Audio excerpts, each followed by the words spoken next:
प्यारी मैया, दो प्रकार का पुण्य होता है और दो प्रकार का पाप होता है।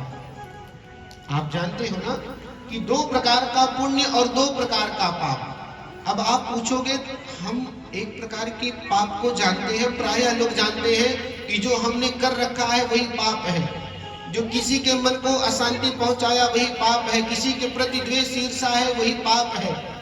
ये जान करके आप पाप करते हैं, ये जाना हुआ पाप है। अनजाने में भी पाप होता है। जानते हो कैसे?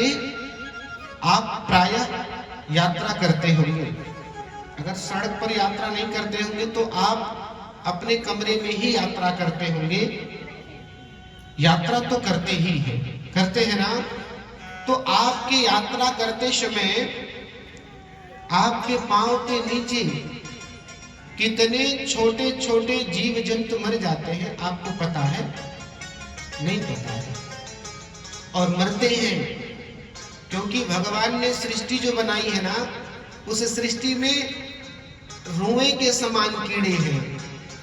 महाराज, बूंद तो बड़ा कह दे, जो सुई का नोक होता है ना, उसके समान कीड़े हैं। तो जब आप चलते हो और वैसे कीड़े आपके पैर के नीचे दब करके मर जाते हैं, तो क्या होता है? पाप होता है।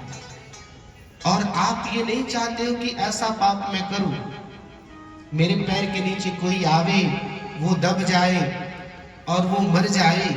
हम नहीं चाहते हैं मैया कि पाप हम करें, लेकिन फिर भी वो पाप हो जाता है। इसे हम अनजाने में पाप कहते हैं, जो चाह करके भी उस पाप को हम नहीं बचा सकते हैं, पाप करने से नहीं रुक सकते हैं। ये अनजाने में पाप हुआ। ऐसे ही जाने में, जान करके भी पुण्य होता है और अनजाने में भी पुण्य होता है। जान कर का पुण्य क्या है? आप सदैव अपने माता पिता का सेवा कर रहे हैं, आप सदैव अपने पूर्वजों को तर्पण कर रहे हैं, जल दे रहे हैं, अथवा आप अपने इस मानव जीवन में अमूल्य समयों को निकाल करके भगवान को समर्पित कर रहे हैं। यानी कथा सुन रहे हैं, भाव भक्ति कर रहे हैं, भगवान का दर्शन कर रहे हैं, किसी असहाय का सेवा कर रहे हैं, वृक्षों का रक्षा कर रहे हैं। ये जान करके पुण्य हुआ। ये आप भी जानते हो कि ये मैं अगर करूंगा तो मुझे पुण्य की प्राप्ति होगी। ये जान करके पुण्य है।